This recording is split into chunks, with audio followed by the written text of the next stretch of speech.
Muy buenos días, una vez más, sean bienvenidos. Qué bueno es verles, qué bueno es que estemos juntos otra vez.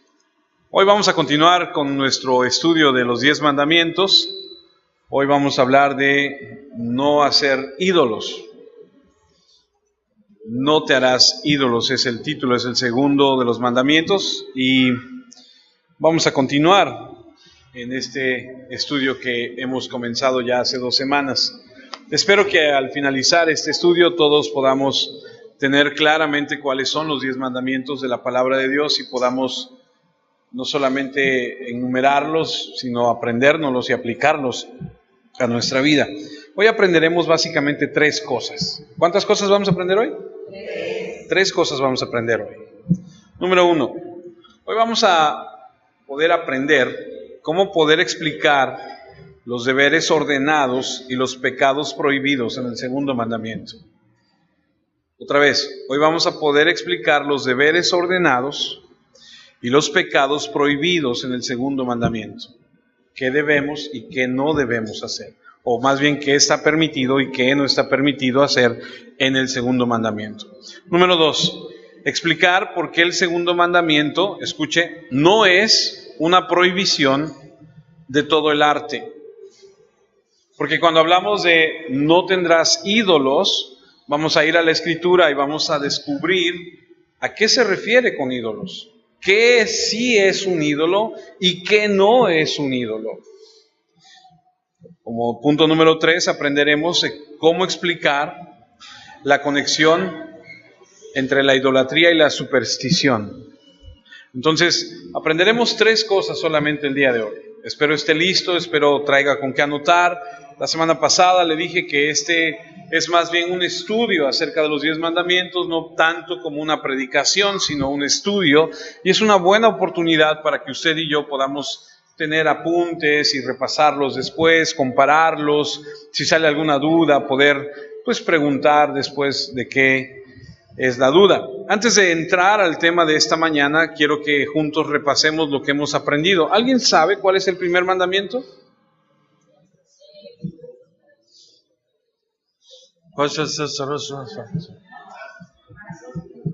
No, ese es el resumen de toda la ley. La semana pasada comenzamos diciendo precisamente eso. Algunos confundimos el gran mandamiento con el primer mandamiento. El primer mandamiento es Éxodo 23. No tendrás dioses ajenos delante de mí. Entonces, a manera de resumen, yo sé que algunos de nosotros por diversas situaciones no pudimos estar la semana pasada. Te recomiendo que puedas buscar en el YouTube, en el canal de la iglesia Sol y Deo Gloria. Ya ves que eso es gratis, te puedes inscribir y puedes subir los videos, entonces no es nada pomposo ni nada así de que, ¡ay, wow! Tienen su página, cualquiera tiene su página, ¿no? La intención es de que ustedes puedan verlo, verlo no, más bien es escucharlo. Entonces, si te perdiste la semana pasada, búscalo ahí lo vas a encontrar. Pero aprendimos que el primer mandamiento, aunque en la superficie parece ser que declara un monoteísmo, lo cual es cierto, porque el monoteísmo es la creencia en un solo Dios, algunos críticos, algunos teólogos dicen que los judíos en la época de los patriarcas, se acordarán, en la época de Abraham, de Isaac y de Jacob, no era realmente, y aún en la época de Moisés, estrictamente no era que ellos fueran monoteístas, porque aunque eventualmente el pueblo de Israel en su historia después llegó a conocer a ese Dios verdadero y a ser una nación que creía en un solo Dios, aprendimos que en sus inicios ellos eran más bien lo que se conoce como enoteístas. Y el enoteísmo es la creencia religiosa, según dice, que reconoce la existencia de varios dioses, pero que solo uno de ellos es suficientemente digno de adoración.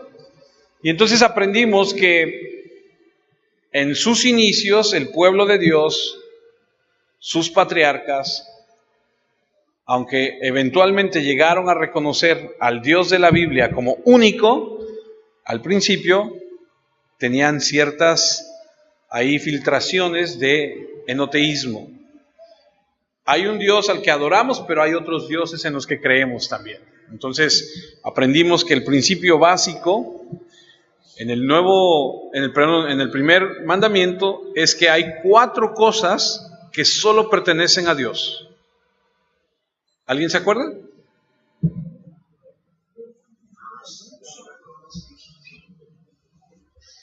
¿No? Por eso es importante anotarlos. Número 1, ahí están. 4 elementos: adoración, confianza, invocación y acción de gracias. Estos 4 elementos que aprendimos en el primer mandamiento solo le pertenecen a Dios. Dijimos que la adoración, la confianza, la invocación y la acción de gracias solamente, exclusivamente le pertenecen a Dios. Aprendimos cómo ese primer mandamiento excluye toda forma de idolatría. Nos enseña que no hay más. Ahora veremos que lo que está sobreentendido en el primer mandamiento se vuelve explícito en el segundo mandamiento, que habla directamente del problema de la idolatría. Así que vamos todos a Éxodo. Acompáñeme, recuerde, si no trajo Biblia, debe traer Biblia. Y si no trajo, allá hay 2 o 3 todavía. Éxodo, capítulo 20, versículo 4. Hoy aprenderemos el segundo mandamiento. El segundo mandamiento es: no te harás imágenes ni ninguna semejanza de lo que esté arriba en el cielo, ni abajo en la tierra, ni en las aguas debajo de la tierra. No te inclinarás a ellas ni las honrarás, porque yo soy Jehová tu Dios, fuerte, celoso, que visito la maldad de los padres sobre los hijos hasta la 3ª y 4ª generación de los que me aborrecen. Y hago misericordia, dice, a millares y a los que me aman y guardan mis mandamientos. Esa es la parte del segundo mandamiento. Ahora, cuando vemos esta prohibición y conocemos la versión de la traducción antigua, porque es importante decirlo, cuando vas a las versiones más antiguas, te darás cuenta que la versión antigua dice: no te hagas nada tallado de ninguna imagen. Ahora, aquí es donde se empieza a poner interesante, porque es uno de los puntos que aprenderemos esta mañana. Cuando la Biblia habla acerca de no hacerse ninguna imagen, entonces van a surgir cosas como que, a ver, espérame, si la Biblia es clara y dice que no talles ninguna imagen de lo que está en el cielo y en la tierra, etcétera, a primera vista podría parecer que tenemos una prohibición universal de tallar cualquier tipo de escultura, sea la razón que sea. Y algunas personas han tomado este mandamiento y lo han interpretado como que Dios está en contra del arte, que no está de acuerdo con que se tallen cosas. Y que no solo hay restricciones en cuanto a cómo debe usarse el arte en la adoración en el pueblo de Dios, sino se ha cuestionado si el arte como tal es legítimo. Porque la traducción, y reitero, de la traducción antigua, dice: no talles nada, no le des ninguna forma de lo que está en el cielo o en la tierra. Ahora, aquí es importante que entendamos que comprendamos el texto a la luz de la Escritura, del consejo de lo que dice Dios, para no caer en malinterpretaciones, porque Dios no se contradice. ¿Cuántos saben que Dios no se contradice? Así que a la luz de la Escritura, a la luz de lo que enseña, referente a lo que dice estas declaraciones, vamos a ver el tipo de arte que fue prohibido por el mandamiento de Dios, o más bien el tipo de situaciones que fueron prohibidas, y vamos a encontrar que Dios no se contradice, porque cuando Él instituyó, escuchen,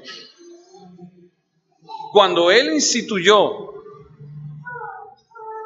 el santuario en el Antiguo Testamento y en el Nuevo Testamento, vemos que Dios en su espíritu por su Espíritu, ordena, instituye, demanda y capacita a la gente para crear piezas preciosas, valiosas de arte para su templo. Y entonces tú dices, a ver, si el mandamiento número 2 dice que no talles ninguna imagen, ¿por qué Dios dice entonces a los que van a hacer el templo, a los que lo van a construir, a los que van a hacer todas las obras de arte, que los tallen de tal forma, dándoles tal y tal forma? Vamos a ver un ejemplo. Acompáñame a Éxodo 25.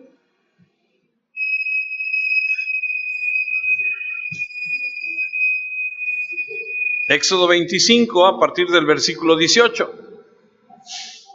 La Biblia en Éxodo 25, versículo 18, dice así: después construye 2 querubines de oro martillado y colócalos en los 2 extremos. Pon un querubín en un extremo de la tapa y el otro en el otro extremo, formando una sola pieza con la tapa. Aquí en ese momento estamos hablando de el arca del pacto. Los querubines deben estar frente a frente mirando hacia la tapa y sus alas se extenderán por encima cubriendo el cofre. ¿Tienes la imagen? Esto es una réplica, es una imagen de lo que pudo haber sido en su momento el arca del pacto, dentro de la cual se guardaron ¿qué cosas? El maná, la vara de Aarón y los 10 mandamientos, las tablas de la ley. Ahí adentro está guardado eso, de acuerdo a lo que dice la Escritura. En ese lugar, que también es conocido como el asiento de la misericordia, estaba en el lugar santísimo, a donde nadie, solamente el sumo sacerdote podía entrar una vez al año. Esa arca del pacto, hasta el día de hoy, se desconoce dónde está. Digo, no es un conocimiento para los simples mortales como nosotros.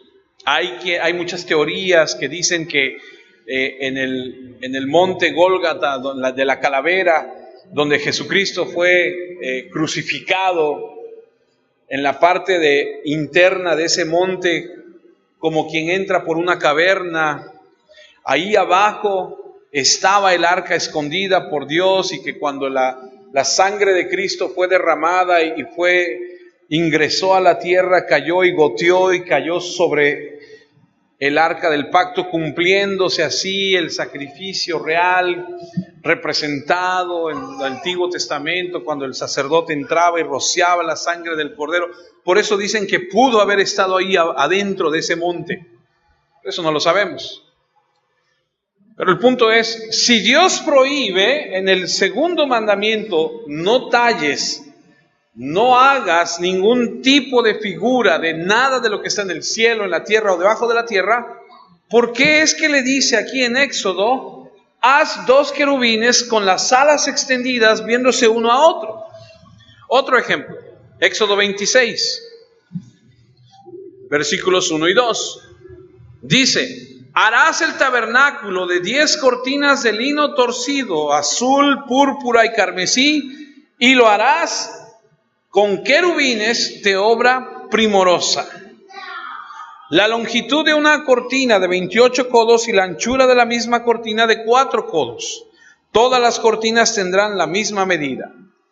Cuando se está creando, cuando se está haciendo el tabernáculo, Dios da instrucciones específicas de cómo debía ser este tabernáculo, que no es otra cosa más que una gran tienda de campaña, a donde los israelitas pondrían el arca del pacto, a donde los israelitas irían a adorar, a donde se harían los sacrificios, y cada vez que el campamento tenía que moverse, tenían que quitar todo, guardar todo, cargarlo e irse, cuando anduvieron ahí en el desierto. Otro ejemplo, Primera de Reyes.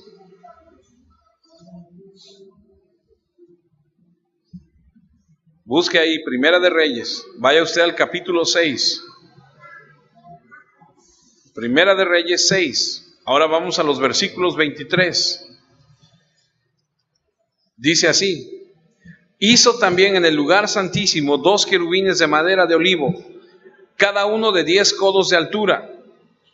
Codo más o menos en la escritura es precisamente del codo a la punta de los dedos. Más o menos es la medida. 45, 50 centímetros promedio, para que tengas una idea. Una ala del querubín tenía 5 codos y la otra ala del querubín otros 5 codos, así que había 10 codos desde la punta de una ala hasta la punta de la otra. Asimismo, el otro querubín tenía 10 codos, porque ambos querubines eran de un mismo tamaño y de una misma hechura. La altura del uno era de 10 codos, asimismo la del otro. Pues estos querubines dentro de la casa del lugar santísimo, los cuales extendían sus alas de modo que el ala de uno tocaba una pared y el ala del otro tocaba la otra pared, y las otras 2 alas se tocaban la una a la otra en medio de la casa. Estoy leyendo lo que estaba dentro. Eran unos querubines de madera. Y cubrió de oro los querubines y esculpió todas las paredes de la casa alrededor de diversas figuras de querubines, de palmeras y de botones de flores por dentro y por fuera. Ok, lo que estamos descubriendo aquí es que hay cosas específicas que Dios mandó a que se esculpieran. Sin embargo, el segundo mandamiento dice: no talles, no te hagas ninguna imagen. Vamos a descubrir por qué. ¿Acaso Dios se contradice? No, de ninguna manera. Ahora vamos al versículo 7, capítulo 7, estamos en el 6, ¿no? Ahora vamos ¿ese está ahí? Ok. Esta es una, ¿cómo se llama? ¿Fuente? Bueno, es un contenedor de agua, de bronce. Ahorita vamos a leer un poquito de esto. Que estaba afuera en el patio del tabernáculo. Podía contener hasta 42,000 litros de agua. O sea, era una cosa enorme. Y miren, hay 3 toros viendo al norte, 3 toros viendo al este, 3 toros viendo al oeste y 3 toros viendo al sur, tallados en bronce, por ordenanza de Dios. Primera de Reyes 7, 23, 25. Entonces Hiram hizo de bronce un tanque grande de agua de forma circular.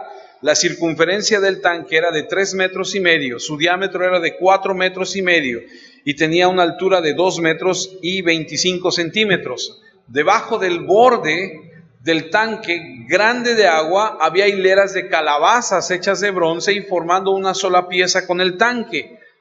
Yo no sé cómo lograron hacer un tanque de esas dimensiones en esos tiempos. A veces pensamos que la gente de esos tiempos eran como cavernícolas, que vivían en cuevas y que andaban con un bastón pegándole a la mujer, ¡pum!, para llevársela.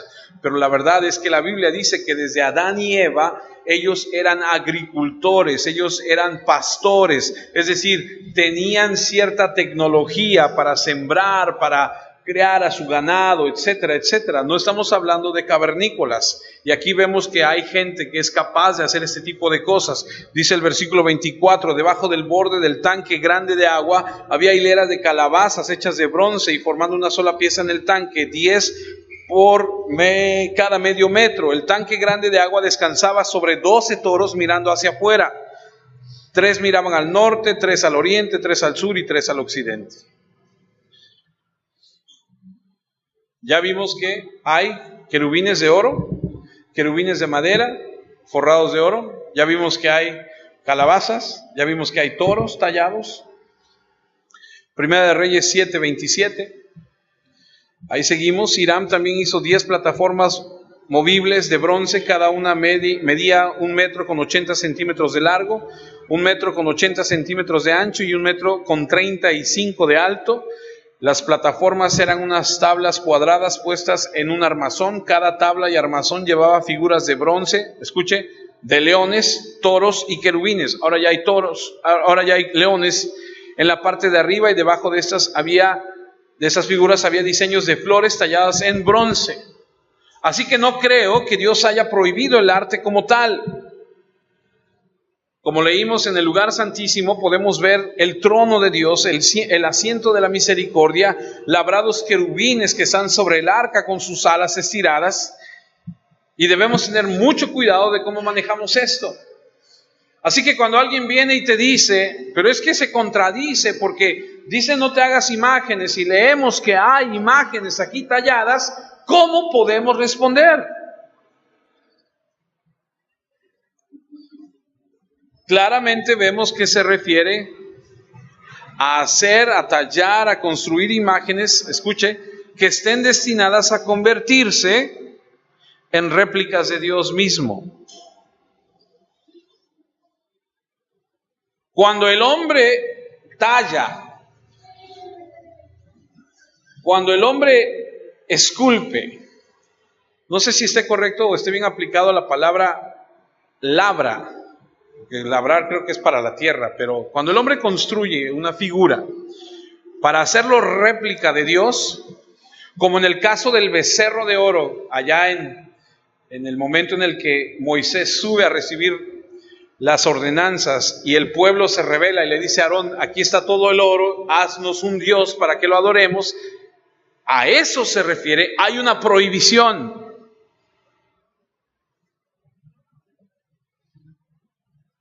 Lo que pasó históricamente en la talla artesanal de imágenes es que la gente empezó la adoración de las imágenes, a venerar los símbolos, y para prevenir esa adoración de las cosas terrenales, Dios prohíbe hacer cualquier imagen de Él. Ahora, ¿cuántos saben y se acuerdan que la Biblia enseña que Dios es un Dios invisible? Él es espíritu. Y en espíritu y en verdad dice que debemos adorarlo. Ahora regresemos a Romanos, acompáñenme a Romanos capítulo 1, cuando Pablo escribe, y vamos a ver lo que dice acerca de intercambiar la verdadera gloria a Dios por una mentira al adorar imágenes de hombres, cuadrúpedos, aves, reptiles. Vamos a Romanos capítulo 1 a partir del versículo 21. Romanos capítulo 1, versículo 21, en la versión Reina Valera, dice así: pues habiendo conocido a Dios, ¿cómo dice? No le glorificaron como a Dios, ni le dieron gracias. Y eso vimos la semana pasada, que es también parte importante de lo que la gente hizo. Hicieron dos terribles pecados. No le reconocieron como a Dios, es decir, no lo glorificaron como a Dios, y no le dieron gracias, sino que se envanecieron en sus razonamientos, dice la Escritura, y su necio corazón fue entenebrecido. Ahora, ojo, porque ¿usted conoce a alguien que es idólatra? Le pregunto. Seguramente sí. Es más, creo que la gran mayoría de nosotros, a lo mejor un 90 y tanto % de nosotros, venimos de un trasfondo idólatra, de una religión idólatra. La gente que está metida en ese tipo de religiones, movimientos, tiene el entendimiento cerrado. Dice, su corazón fue entenebrecido. No entienden de razones, tienen su corazón cerrado, su entendimiento cerrado. Porque dice la Escritura que conociendo de Dios no le dieron su lugar, no le dieron gracias, se envanecieron en sus razonamientos. Dice el versículo 22, profesando ser sabios se hicieron necios y cambiaron la gloria del Dios incorruptible en semejanza de imagen de hombre corruptible, de aves, de cuadrúpedos y de reptiles.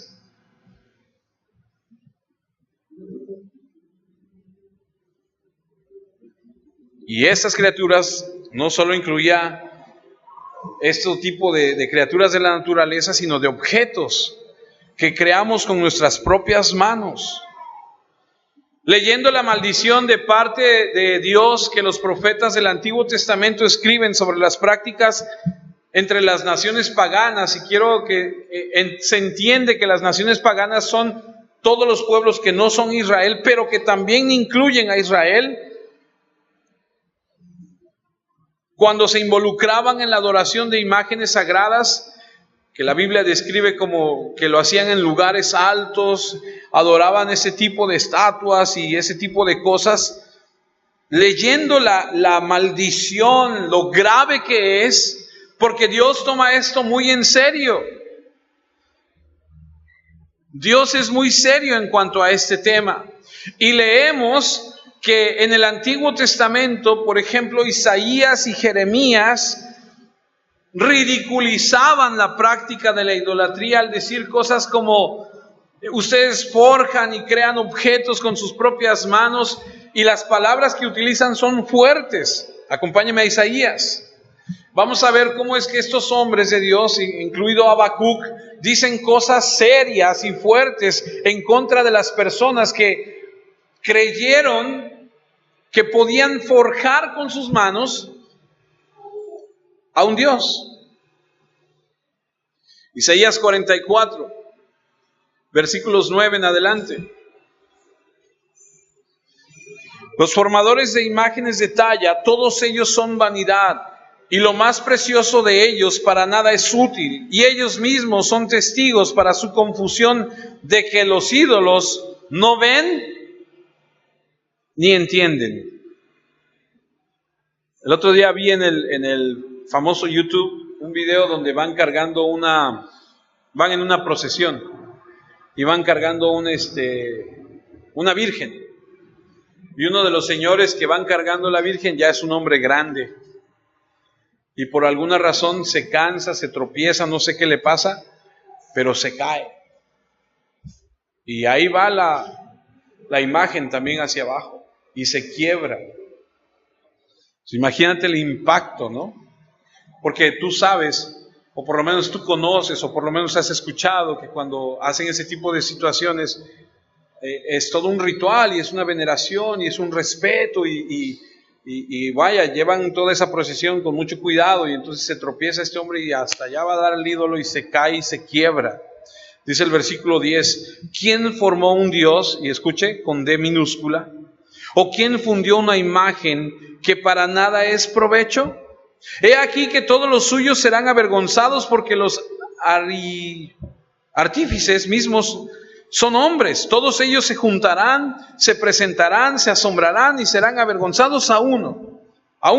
El herrero toma la tenaza, trabaja con las ascuas, le da forma con los martillos y trabaja con ello con la fuerza de su brazo. Luego tiene hambre y le faltan las fuerzas. No bebe agua y se desmaya. El carpintero tiende la regla, lo señala con almagre, lo labra con los cepillos, le da figura con el compás, lo hace en forma de varón a semejanza de hombre hermoso para tenerlo en casa. Corta cedros y toma cipres y encina que crecen entre los árboles del bosque, planta pino que se cría con la lluvia. De él se sirve luego el hombre para quemar y toma de ello para calentarse. Enciende también el horno y cuece panes. Hace además un dios y lo adora. Fabrica un ídolo y se arrodilla delante de él. Parte del leño quema en el fuego, con parte de él come carne, prepara un asado y se sacia. Después se calienta y dice: me he calentado, he visto el fuego. Y hace del sobrante un dios, un ídolo suyo. Se postra delante de él, lo adora y le ruega diciendo: líbrame, porque mi Dios eres tú. No saben ni entienden, porque cerrados están sus ojos para no ver y su corazón para no entender. No discurre para consigo, no tiene sentido ni entendimiento para decir: parte de esto quemé en el fuego y sobre sus brasas cocí pan, asé carne y la comí. Haré del resto de él una abominación, me postraré delante de un tronco de árbol.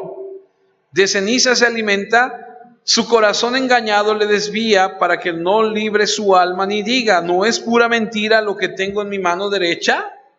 En otras palabras, imagínate, este hombre va al bosque, corta un tronco de madera, con una parte cuece su pan, cuece su carne, se calienta, y lo que le sobra lo talla, lo hace un dios, lo pone y se postra. ¿Y qué dice Isaías?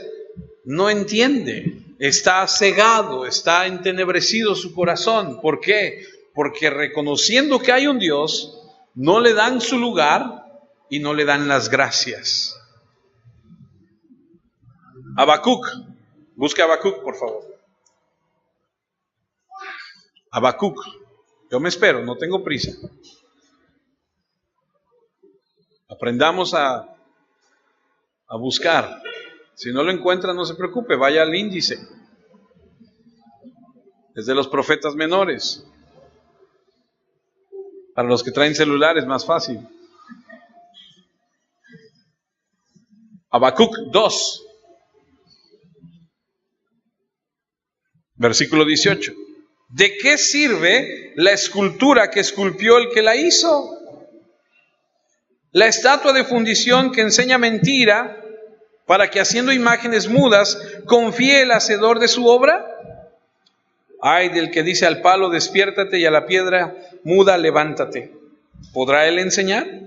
He aquí está cubierto de oro y plata, y no hay espíritu dentro de él. Mas Jehová está en su santo templo. Calle delante de él toda la tierra. ¿De qué sirve? ¿Acaso le dirás al palo? Pero ahora escuche, lo que estamos viendo es que Dios ordenó tallar ciertas figuras que no representan una imagen de Él. Pero cuando el hombre talla una figura para hacer de eso su Dios, está mal. Dios no está peleado con el arte, pero el hombre en su naturaleza caída tiende a hacer del árbol, de la roca, de algún animal, su Dios. Eso está mal. Jeremías es más fácil de encontrar. Jeremías 10. Voy a leer la versión Dios habla hoy. Jeremías 10, versículo 3. La religión de esos pueblos no vale nada. Cortan un tronco en el bosque, un escultor lo labra, así está bien la palabra, lo labra con su cincel, luego lo adornan con plata y oro y lo aseguran con clavos y martillos para que no se caiga. Es su ídolo, pero hay que clavarlo para que no se caiga. Los ídolos parecen espantapájaros en un campo sembrado de melones. No pueden hablar y hay que cargar con ellos porque no caminan. No tengan miedo de ellos, que a nadie hacen mal ni bien. Señor, no hay nadie como tú. Tú eres grande. Tu nombre es grande y poderoso. Amén. Pero dense cuenta cómo se refleja el comportamiento de la gente que hace esto. De objetos que tallan de piedra, de madera, y después de tallarlos comienzan a hablarles como si pudieran escucharlos, oran a ellos como si pudieran contestar sus oraciones, y eso se vuelve una locura. La gente comienza a comportarse hacia estas figuras, hacia estas imágenes, como uno debe comportarse delante del único Dios verdadero que es nuestro Rey. Le dan la gloria, le hablan con mucha reverencia, tienen una actitud de adoración hacia esas cosas, los tratan con tanta seriedad. Yo me acuerdo que cuando estudié lo voy a volver a decir.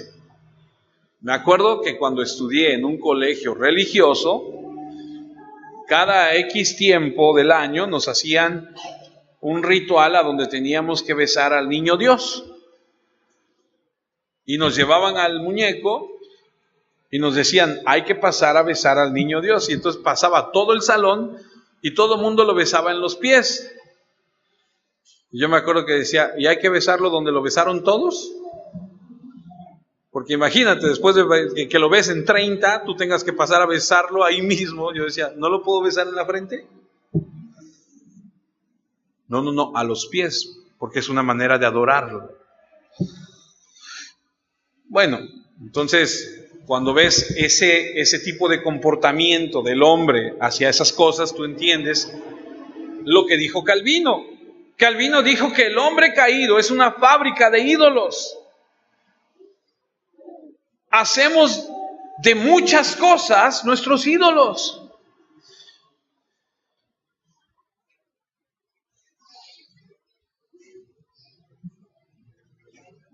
Ahora, no está basado en el hecho que de repente hacemos un ídolo de aquí o de allá de manera accidental. Somos una fábrica de ídolos, los construimos en masa, tenemos una línea de reproducción de ídolos y pareciera que no hay fin de producción de ellos. No sé si usted sepa, pero en la Iglesia Católica están continuamente, ¿cómo se dice? Canonizando. Que el sacerdote allá en El Salvador, en la selva, hizo esto o aquello, que una monja allá en la selva de Argelia, allá en África, hizo aquello, que allá en Argentina, que allá en Cuba, que allá en Alemania, que allá en Canadá, que siempre están canonizando gente. Los están convirtiendo en santos. Y la gente los venera, los adora. Aquí en Córdoba hay un Monseñor Guízar y Valencia.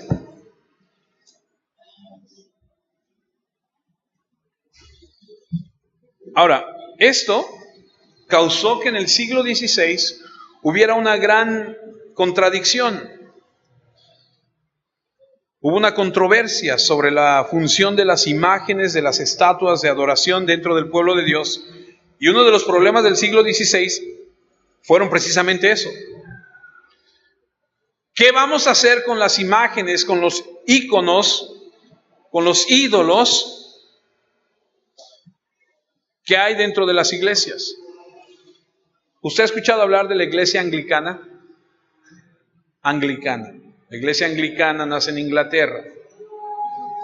Los reformadores entran a las iglesias católicas, por eso las iglesias anglicanas son grandes templos como católicos sin los ídolos. Entran estos hombres reformadores y dicen, católicos, se les acabó su 20, para afuera, y se llevan a sus ídolos, y se llevan a los ídolos. Y entonces empezó a haber una limpia de todas este tipo de cosas. Pero usted sabe que en la Iglesia Católica, y no estoy atacando a la Iglesia Católica, le estoy informando cómo son las cosas para que usted y yo conozcamos. Ellos tienen sus santos, tienen a María, tienen todo eso, y como parte de la actividad de la Iglesia, porque la gente entraría y sigue entrando hasta el día de hoy. Yo no sabía, pero ahora que estoy muy cerca de lo que es las diferentes direcciones en el ayuntamiento, hay una dirección, y usted sabe, que se llama comercio, que regula todo lo que tiene que ver con el comercio en la ciudad. Me dicen que hay un sacerdote que tiene maquinitas dentro de su iglesia y que cuando se le hizo la demanda por parte de comercio del ayuntamiento, la gente se molestó y dijo, no te metas con el sacerdote. Y esta persona que me cuenta me dice, pero yo como funcionario del ayuntamiento, como encabezado, jefe de lo que es comercio, yo tengo que decirle, oiga, lo que usted está haciendo está muy mal. Y yo le decía, no puedo creer que tenga maquinitas. Me dice, no es que tenga maquinitas de la que le echas y te da monedas. No. Lo que el sacerdote hacía era que tú ibas a rezarle a algún santo, llegabas con tu moneda, le echabas y la velita se prendía. Y entonces tú hacías tu oración y la velita estaba prendida. Y al determinado tiempo se apagaba. Y entonces, pues tú querías seguir haciendo la oración, tenías que echarle otra monedita para que la vela siguiera prendida. Y yo le decía, no te puedo creer. Me dice, sí, me decía él, es neta. Y es que la Iglesia Católica, la gente va a hacer oración, busca un ídolo, una estatua, adora, y la Biblia prohíbe eso. Pero entonces, estamos hablando del siglo XVI. Entonces la Iglesia Católica, que sabe que eso está mal, y sabe que se está viniendo todo esta problemática con los reformadores, empieza a trabajar y empieza a querer explicarlo de una manera diferente. Y ellos dicen, nosotros sabemos y entendemos que la Biblia prohíbe la idolatría. Ahora, idolatría, ¿tienes ahí la imagen? Idolatría es una palabra combinada. Ídolo y latría, que significa adoración. Regrésate uno. Dale uno hacia atrás, por favor. Ahí sí. Latría, que significa adoración. Ahora, ¿qué fue lo que pasó? Bueno, la iglesia sabía que estaba mal, que estaba prohibida la adoración a los ídolos. Sin embargo, cuando la iglesia desarrolla sus ceremonias, dice, no, nosotros no hacemos idolatría. Lo que nosotros hacemos es idoladulia. O sea, ídolo y dulia. Ahora sí, idodulia. Idulia significa esclavo o servicio. Porque dulia viene de doulos, que significa esclavo o sirviente. Entonces, en otras palabras, la iglesia romana lo que estaba diciendo es, no, nosotros no adoramos a un ídolo, nosotros servimos. Y entonces los reformadores dijeron, ¿y cuál es la diferencia cuando alguien viene y se postra? ¿Se postra para servirle o se postra para adorarle?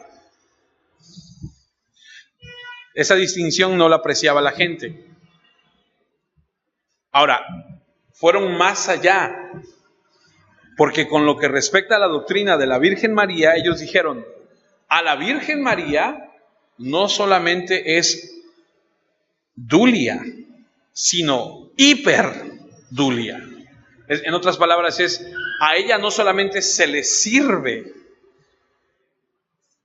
de ella no solamente somos esclavos, somos súper esclavos, o hay un súper servicio para ella. Entonces quisieron disfrazar la idolatría con la idolobdulia. No los adoramos, les servimos. Por eso es que hay tanta confusión. Ahora, usted y yo no debo decirle, vivimos en un país a donde la gente dice y cree que hay una reina en México. Pero hasta donde yo sé y hasta donde mi Biblia me dice, hay un rey sobre México, no una reina. Y se llama Jesucristo. Por eso es que vemos que cuando se trata de celebrar, por ejemplo, el 12 de diciembre, que es el día de la Guadalupana, no hombre, la ciudad es un caos, la gente se vuelve loca. Ahora que estoy trabajando ahí en el municipio, todas las direcciones, todas las coordinaciones a donde yo estoy, hay un lugar especial, no grande, enorme, para la Guadalupana. Y si yo lo quito, me echo encima 300. Lo quité en otra coordinación donde estuve, llegué y lo primero que hice fue, eso se quita. Y lo hicimos. Pero en otras coordinaciones es echarse el trompo a la uña. Y vemos que hay un servicio o una adoración, porque eso es lo que es, inmensa hacia María, incluso más que hacia Jesús, ¿cierto? Y así los protestantes reformadores hicieron todo lo posible, escuche, por eliminar estas imágenes, los vitrales y casi cualquier forma de arte en las iglesias. Y su motivo era que la verdadera adoración era y tenía que ser, y así debe ser, hacia el verdadero Dios. Y entonces empezaron a eliminar todo vestigio de adoración hacia otras cosas, diciendo tenemos que regresar hacia la verdadera adoración a quien lo merece. Y algunas iglesias fueron tan lejos que quitaron incluso hasta la cruz. Por eso en las iglesias protestantes tú no ves cruces. Y a lo mejor tú te puedes preguntar, ¿y por qué en nuestra iglesia tenemos una cruz? Y se los expliqué en su momento. Este lugar sin una cruz no es más que un salón. Y yo lo que quiero que la gente vea es que en este lugar es una iglesia. lo primero que haces es cuando entras ahí, ves una cruz, dices, este lugar es una iglesia. Quiero que veas que en esa cruz te recuerdes siempre que debimos estar tú y yo.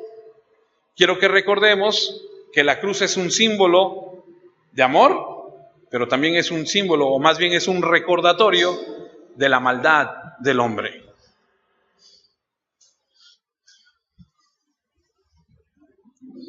Así que el arte que representa los eventos históricos es legítimo. Sin embargo, los católicos han luchado mucho en contra de esto y han querido confundir. Mira, me encontré esta imagen.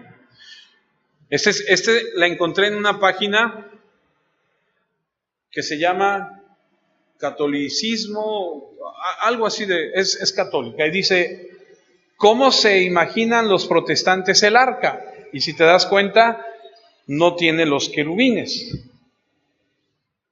¿Cómo fue realmente? Y tiene los querubines. Ahora, yo me pongo a pensar, estaba yo leyendo lo que decía la página, yo decía, pero eso está dirigido hacia los católicos. Que escuche, que no leen la Biblia. Porque todo protestante que lee la Biblia sabe lo que la Biblia dice. Y luego abajo dice, imágenes llevadas en hombros sin que signifiquen idolatría. Y en un lado ponen el arca llevada por sacerdotes y ponen que no te engañen haciéndote creer que esto es idolatría. Y en el otro ponen una imagen de un Cristo crucificado y miles siguiéndolo. Y aquí encontramos la contradicción. O sea, realmente el que lleven esto que no es imagen de Dios, los sacerdotes del Antiguo Testamento, significa, eso no es idolatría, pero que tú hagas una imagen que represente a Dios y que le rindas tributo, eso sí es idolatría. Esta otra imagen, por ejemplo, la siguiente. ¿Sabe lo que es esto? El dedo de Dios tocando el dedo de Adán, representando la creación. Esto está en la Capilla Sixtina. Si usted sabe un poquito de historia, recordará que Miguel Ángel, pintó la bóveda, el infierno, el juicio de Dios, etcétera, etcétera, en esta capilla que es extraordinaria, y ahí está. Ahora, los reformadores tendrían un problema con que se represente a Dios Padre de esta forma, porque Dios Padre no es un viejito musculoso extendiendo su dedo para tocar a Adán. Lo están representando como hombre, cuando Dios no es hombre. Hablamos de Dios Padre, ¿cierto? Entonces, los reformadores verían esto como una violación, porque Dios es mostrado como una figura humana. Por el otro lado, la siguiente imagen es el símbolo de los reformadores de cierta iglesia, que es una zarza ardiendo, haciendo alusión a la zarza ardiendo en el desierto cuando Dios le habla a Moisés. Y esta nectamen consumatur quiere decir en latín que no se consume. Ellos dicen, este es nuestro símbolo, pero en ningún momento representa figura de Dios. Es como la paloma que baja cuando Jesús es bautizado. Es un símbolo del Espíritu Santo. La paloma no es el Espíritu Santo. ¿Ok? Entonces, ellos como que hacen esa distinción. O sea, no es lo mismo y quieren aclarar esa postura. ¿Cuál es la postura que tú y yo debemos tener? Bueno, entender que el arte no está prohibido por Dios. Él lo instituye en lo que es el templo, pero lo que está prohibido es hacer una imagen y adorarle. Ahora, el punto central del segundo mandamiento es precisamente eso. Debemos honrar a Dios como Él es. y no hacer ningún sustituto de Él que desvíe nuestra atención en adorarlo a Él. También está implícito la prohibición en contra de la superstición. Y ese es uno de los problemas de la idolatría. Las personas, escuchen, a veces comienzan a impartir el poder de la magia a elementos de orden creado. Para Dios es de gran importancia que el pueblo de Dios no se involucre en la superstición, porque en cada comunidad, a través de la historia, la gente se ha involucrado en esto. Y es peligroso y se ha infiltrado en la iglesia, ha invadido los elementos. Es un peligro.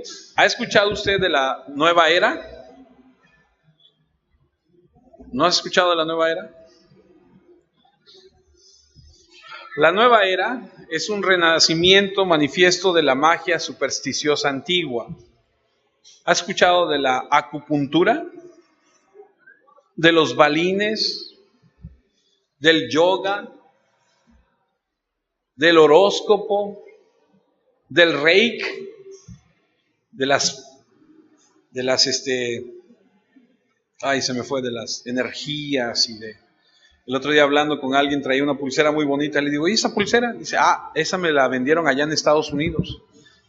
Le digo, está padre. Dice, sí, dice, me la te hacen una prueba, entras a la tienda y te dicen, a ver, póngase sobre un pie. Dice, y te empujan. Y si te caes, te dicen, póngase la pulsera. Te la pones, otra vez, te empujan y ya no te caes. Dice, yo no sé si me agarraron de barco. No, dice, pero yo la compré. Pues si te empujan una vez y te caes, a la siguiente que te empujen, ya no te vas a querer caer, ¿cierto? Dices, no, pues ya no me caigo. Pero bueno, entonces la nueva era trae un montón de supersticiones, un montón de cosas ahí. Pensamientos así como que si nos ponemos todos de acuerdo, nos agarramos de la mano y pensamos todos una misma cosa, somos capaces de lograr cualquier cosa. Ojo, porque ese tipo de pensamiento se ha infiltrado en la iglesia y hay gente que piensa que puede manipular a través de hacer una oración correcta y que las cosas suceden. Tengamos mucho cuidado.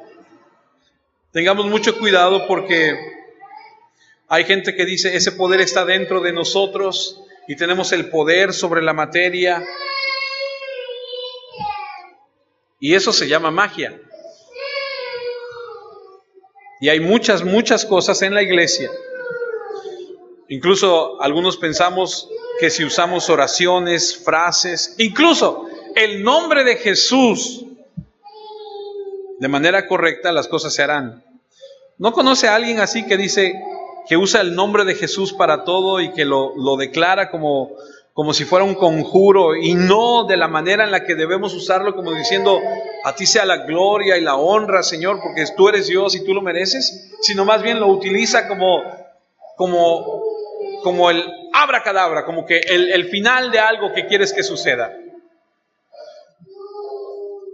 Cada vez que la superstición o la magia invade la iglesia, siempre, escuche, porque no es como que alguien llega y diga, saca su varita mágica y vamos a... No. Siempre se busca buscarle ahí en términos espirituales, gente que dice, no, mira, este rosario está bendecido. Yo conocí a una persona que me dijo, se los comenté la otra vez, que me dijo, yo tengo agua bendita que me trajeron del río Jordán. Y con esa agua bendita, cada vez que yo voy y oro y tomo un poquito de esa agua bendita, las cosas, vaya una cosa extraordinaria, ¿no? Yo decía, órale. Entonces, ese tipo de cosas supersticiosas, las mezclas con lo religioso, con lo espiritual, y entonces le das otro sentido, y entonces empieza a haber ahí una revoltura. Cuidado.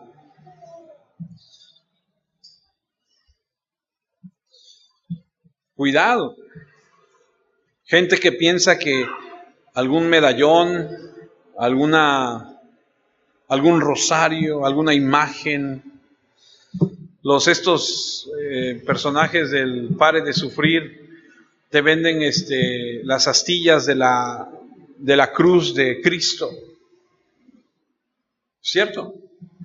O sea, de la cruz, no sé de qué tamaño haya sido, pero sacaron millones de astillas y las pusieron en frasquitos de cristal y te las venden. ¿Sabe lo que es la santería? La magia mezclada con la palabra. Gente cristiana que practica yoga, gente cristiana que se va a la acupuntura, que se pone balines para bajar de peso, gente cristiana que cree en ese tipo de cosas. Yo cuando tenía 14, no, menos, como 15, no es cierto, tenía yo como 11, 12 años, me pusieron acupuntura y hasta muchos años después empecé a investigar lo que es la acupuntura y me di cuenta que es todo esto de la nueva era, ¿no? Cuando la gente se pone de esa forma, ¿no? Cuando la gente sale y dice, ahorita no va a llover porque yo le dije a Dios que no lloviera, ¿no? Porque en el nombre de Jesús, tú dices, o sea, entonces tú eres más poderoso, entonces se hace lo que tú dices, no lo que Dios quiere. Y leía yo algo que escribió un teólogo que me gusta mucho estudiar, que se llamaba, porque ya falleció, R.C. Sproul, que decía, en esta época de la iglesia actual se utiliza más el nombre del Espíritu Santo en forma de magia que en ninguna otra época de la historia de la humanidad. Cuando de repente alguien se para y dice, así dice el Señor, ¿no?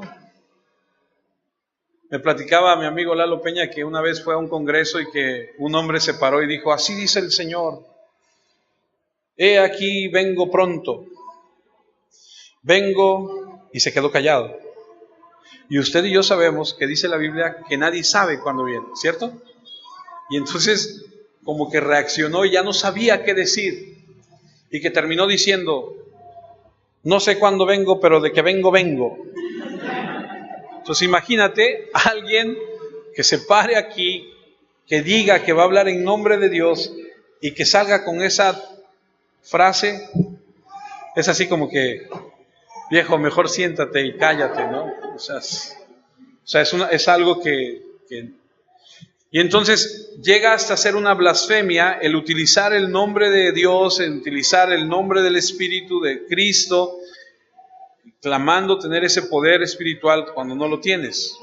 Hacerlo Él el autor de nuestras falsedades, de esa parte falsa de la superstición. Y creo que nosotros como pueblo de Dios debemos protegernos contra la idolatría, protegernos en contra de la idolatría, de no tener ningún ídolo, abiertamente o sutilmente, no participar de la idolatría.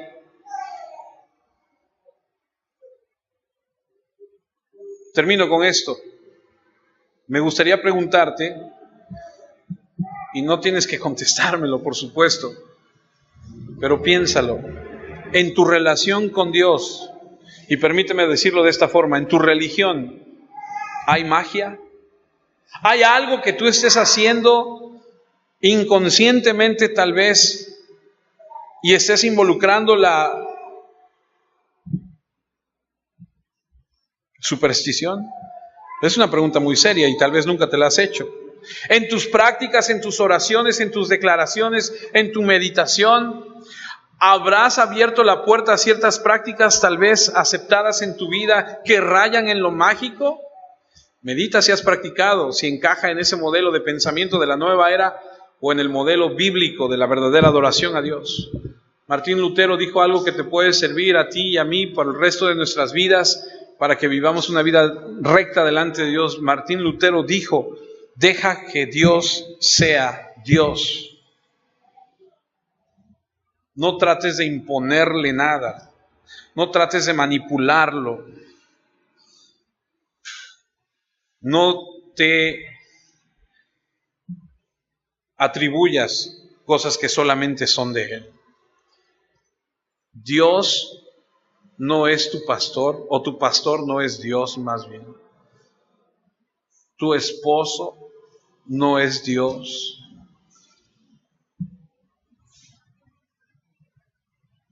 Deja que Dios sea Dios. Adorémosle y vivamos en su presencia de acuerdo a su palabra. Oremos.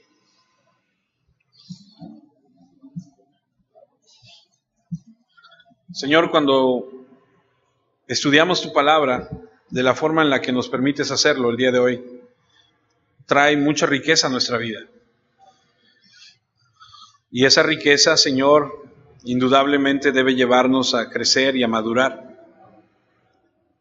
Humildemente te pido por mis hermanos, porque lo que aprendimos lo pongamos en práctica. Ayúdanos a analizar nuestra vida para darnos cuenta si estamos actuando correctamente, si estamos caminando como tú quieres.